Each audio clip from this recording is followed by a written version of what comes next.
I'm Liz, and by some twist of fate, I'm married to the most amazing guy I've ever met, Alex. We're both 28, living in our own place, managing our bills, and enjoying a life that's entirely our own. It's been a year since we tied the knot, and honestly, life has been good, except for one minor detail. Alex's parents. Don't get me wrong, I never expected to be the daughter-in-law of the year, but I also didn't expect to feel like an intruder in their family. From the moment I met my in-laws, it felt like I'd walked into a lion's den with a stake tied around my neck. My mother-in-law, Jane, had this way of looking at me as if she was trying to decide whether I was more of a nuisance or just plain dull. I could tell she had already judged me and found me lacking before I'd even managed a hello. Alex had given me a heads up about his mom. She can be a bit much, he said as we drove to their house for the first time. But don't take it personally, okay? I didn't, or at least I tried not to. At dinner, while passing the salt, Jane remarked, "You know, Stephanie used to cook such wonderful meals. Remember that risotto, honey?" she said to Alex, who just nodded, his jaw set tight. "Yeah, I remember," he replied, not looking at me. I sat there, salt shaker in hand, feeling invisible as they spoke about Stephanie as if I wasn't even there. A pang of hurt hit me, but I swallowed it down with a smile. "Sounds like she was a great cook," I said, trying to appear unaffected. Jane's eyes met mine, and she smiled, but it didn't quite reach her eyes. Oh, she was. She was a lot of things. That night, I told Alex how I felt like I was being measured against some ghost. Alex hugged me close. "You're the one I chose, Liz. That's all that matters." I wanted to believe him, but I soon realized that Jane had a long game in mind, and I was just a pawn she was eager to sacrifice. Living with allergies is more than just inconvenient. It feels like having a shadow constantly whispering danger in your ear. Peanuts have been my arch-nemesis since childhood. It started with a spoonful of peanut paste and a trip to the emergency room that left my parents with a clear message: keep her away from peanuts, and a long list of other foods if you want her to grow up. It's not just peanuts, though. Soy, peas, cherries, almonds, tomatoes, apricots, bananas, and even potatoes are off limits. It's a list that raises eyebrows with waiters and makes friends hesitate to invite me over for dinner. Jane knows this list by heart, yet every time we're over for dinner, she questions it.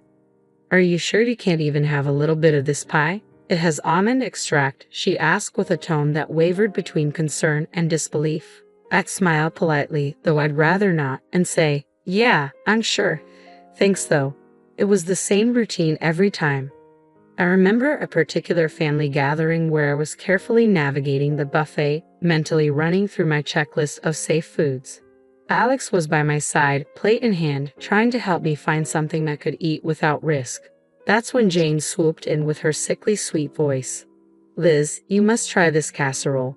I made sure it was Liz-friendly, she announced. But the glint in her eye didn't match her supposedly nurturing words.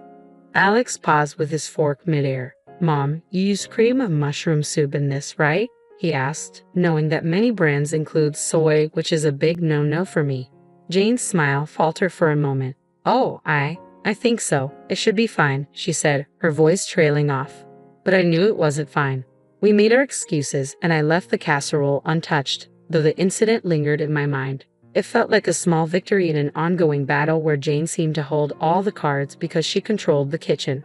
Navigating this world has become a careful operation. Dining out is like a strategic maneuver. Alex and I were at our favorite Italian place, a rare gem that understands the seriousness of food allergies. I recited my usual spiel to the waiter, who nodded in understanding. Alex watched me with those soft eyes of his, the ones that said he'd do anything to make my life easier. "You okay?" he asked after the waiter left. "Yeah, I'm fine. I just hate making a fuss," I replied, folding my napkin in my lap. "You're not making a fuss. You're making sure you don't, die," he said, half joking, half serious.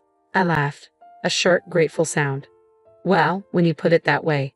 After dinner, as we walked under the clear night sky, I felt light and happy. That's when my phone buzzed with a text from Jane.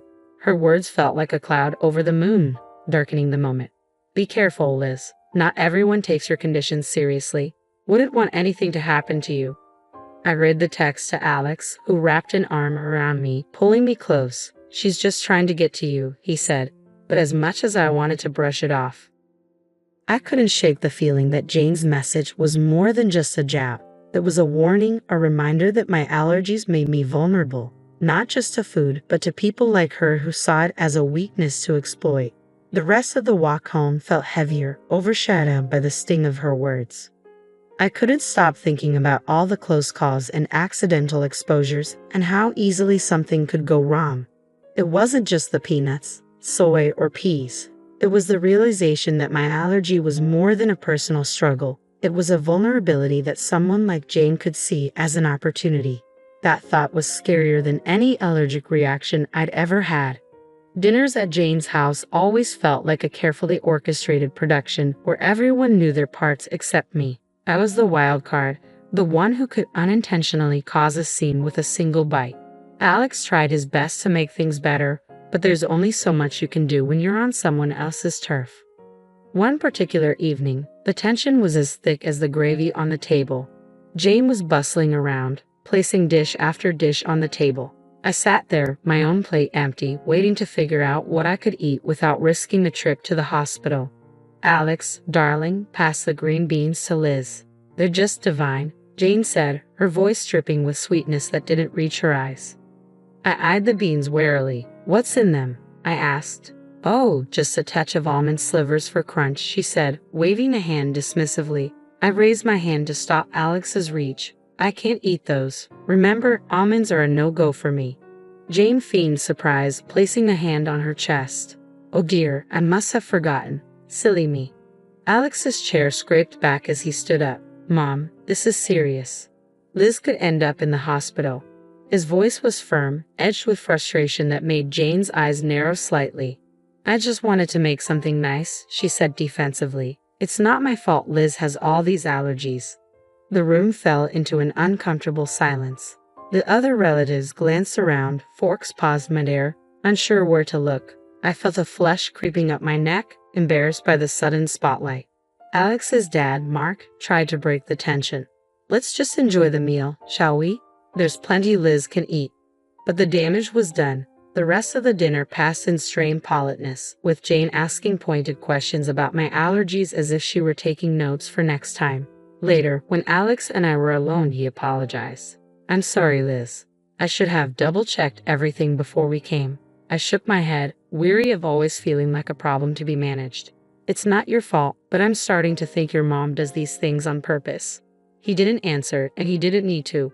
We both knew the truth. Jane was serving up a side of malice with every meal, and I was the main course. I could always tell when Jane had been working on Alex. He'd get this distant look in his eyes like he was seeing me but also seeing through me, weighing her words against his own judgment. That evening was no different. It felt like a cloud had settled over him before he even said a word. "Mom thinks we should consider. Well, she thinks we might not be thinking about the future enough," Alex muttered, not meeting my eye as he fumbled with the TV remote. "The future?" I asked, a sinking feeling in my gut. "Yeah, you know, kids and your health issues," he continued, the word issues hanging awkwardly between us. I felt a tightness in my chest. "She talked to you about my allergies again, didn't she?" He sighed, setting the remote down. "She's just worried, Liz. She thinks it's a lot for us to handle, especially if we want a family." I bristled. "We've talked about this. I've managed so far, haven't I? There are plenty of people with allergies who have kids." Alex ran a hand through his hair, a clear sign of his stress. I know. It's just that she has this way of making me doubt things." The room fell silent for a moment, the tension palpable. I watched him, the man I loved, wrestling with the seeds of doubt his mother had planted. "Alex, do you doubt us?" I asked, my voice barely above a whisper. "No." He looked up, his eyes clear and firm. "No, I don't. I just hate that she keeps bringing it up. I hate that it makes us fight." I reached for his hand, our fingers intertwining. "We're not fighting. We're on the same side, remember?" He nodded, pulling me into a hug. "You and me against the world." "Right," I said, though as I held him, I couldn't shake the feeling that Jane's words were like weeds threatening to overtake the beautiful thing we had. I realized then that it wasn't just my allergies that needed managing. It was the doubts that could seep into even the strongest relationships. When the news of my pregnancy came, Alex's voice was a mix of pride and caution as he assessed his mother's reaction. "That's wonderful," Jane managed to say, the words sounding foreign on her tongue. "We must have a family dinner to celebrate." I was skeptical. Celebrations at Jane's were rarely just celebrations, but the hopeful look in Alex's eyes convinced me to agree. On the night of the dinner, the house buzzed with relatives. Jane played the perfect hostess, gliding from guest to guest with an almost convincing grace. When she reached us, her smile was practiced. "Congratulations, Liz," she said, tone almost too formal. "This is such a joyous occasion." "Thank you, Jane," I replied, matching her formality. "We're excited." Alex wrapped his arm around my waist, a silent thank you for playing along. As dinner approached, my familiar anxiety returned.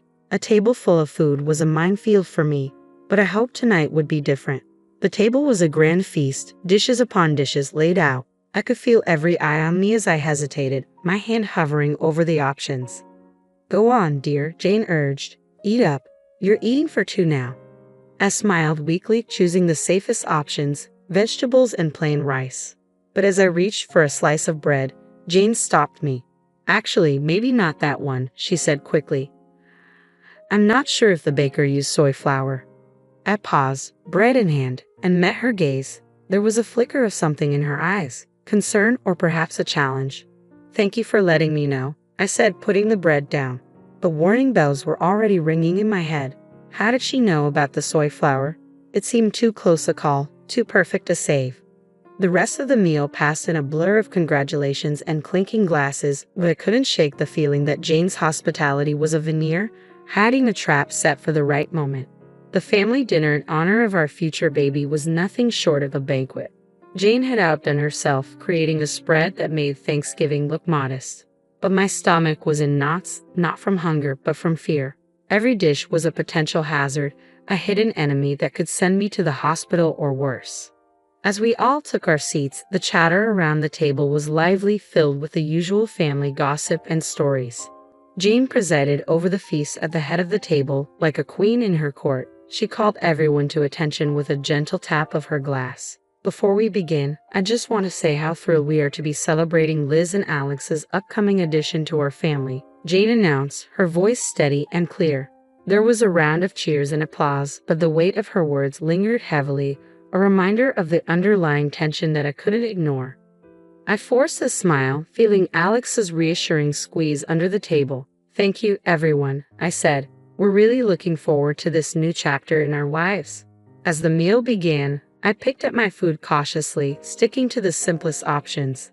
Alex's concerned gaze was fixed on me. "Are you doing okay?" he asked quietly. "Yeah, just being careful," I replied, pushing a roasted potato around my plate. Jane's eyes were on me, and I felt like a specimen under a microscope. "Liz, you haven't touched your salad," Jane said, her voice overly cheerful. "The dressing is on the side, just as you like it." "Thank you, Jane," I said, avoiding the salad that I suspected might contain hidden allergens. "I'm just not very hungry tonight." As the dinner went on, the tension mounted. Every time Jane offered me something, my anxiety spiked. The room seemed to grow hotter, the walls closing in with each passing minute. Then came the cake, a beautiful confection of sponge and cream that elicited oohs and ahs from the room. Jane cut a slice and handed it to me with a smile that might have been genuine if I didn't know better. "For the mom-to-be," she said, her voice overly sweet. I looked at the cake, then at Alex, then back at Jane. "I really shouldn't," I said, though it looked delicious. "Oh, come on, Liz," Jane pressed, her voice as sweet as the icing. "One little bite won't hurt for the baby." That's when Alex's dad, Mark, intervened. With a swift movement, he knocked the plate from my hands. The cake tumbled to the floor, and a stunned silence fell over the room. "What the hell, Dad?" Alex exclaimed, his voice a mix of anger and confusion. Mark stood, his face pale but his voice firm. "I saw the label in the trash. That cake has peanut oil in it." The room erupted into chaos. Jane's face was a mask of shock, but her eyes betrayed her. There was a flash of something darker, perhaps fear or guilt. Alex stood, his chair clattering behind him. "Mom, did you know about this?" he demanded. Jane's mouth opened and closed, but no words came out. In that moment, the truth was as clear as the danger that had been on my plate. The room fell silent, the dropped cake on the hardwood floor like a crime scene. Everyone's eyes were locked on Jane, who seemed to shrink under the collective gaze. "Mom, is it true? Did you know?" Alex's voice cut through the tension, sharp and demanding. Jane's eyes flickered with something dark before she regained her composure. "Of course not," she said, her voice trailing off, unconvincing. "Mark wasn't having any of it. I saw the shopping list, Jane. Peanut oil for the cake. It was right there in your handwriting," he said, his voice steady but laced with disappointment. The murmurs around the table grew louder, a mix of disbelief and anger bubbling up from the family. Alex's hands were balled into fists, his voice shaking. "How could you, Mom? Liz could have died." I was frozen in my seat, the gravity of the situation anchoring me down. This wasn't just carelessness or forgetfulness. It was intentional. Jane's mask finally slipped, her face twisting in anger. "I never wanted it to come to this," but Jane's words cut deeply. "She's not right for you, Alex," she said, her voice dripping with disdain. "She's weak, and now she's bringing a child into this world who will be just like her." Alex's face was a mix of disbelief and anger. He stepped toward his mother, his voice rising. "Weak? Liz is the strongest person I know. How could you be so cruel?" I felt the weight of Jane's words pressing down on me, the eyes of the room watching for any sign of me breaking under the strain. But I held firm. "Jane," I said, my voice surprisingly steady, "you've made your feelings clear. But this isn't just about me. It's about a family, a grandchild." Jane's gaze dropped, her jaw clenched. For the first time, I saw a flicker of fear in her eyes. Maybe she realized that her actions had not only endangered me but had also jeopardized her relationship with her son, her reputation, everything. The rest of the evening blurred into a chaotic mix of arguments, tears, and hushed conversations as the family struggled to process what had happened. Alex and I left early, the weight of the night heavy on our shoulders. The drive home was silent, filled with the kind of weighty quiet that lingers between unsaid words. When we finally walked through our front door, the echoes of the night still resonated. Alex was the first to break the silence. "I can't believe my own mother would do something like that," he said, his voice hollow. I sank onto the couch, the cushion offering little comfort. "I know it's a lot to take in," Alex said as he sat beside me, taking my hands in his. "I'm so sorry, Liz. This is unforgivable." I looked at him, the pain in his eyes making my heart ache. "It's not your fault, Alex. We couldn't have known she'd go this far," I reassured him. But the truth was clear.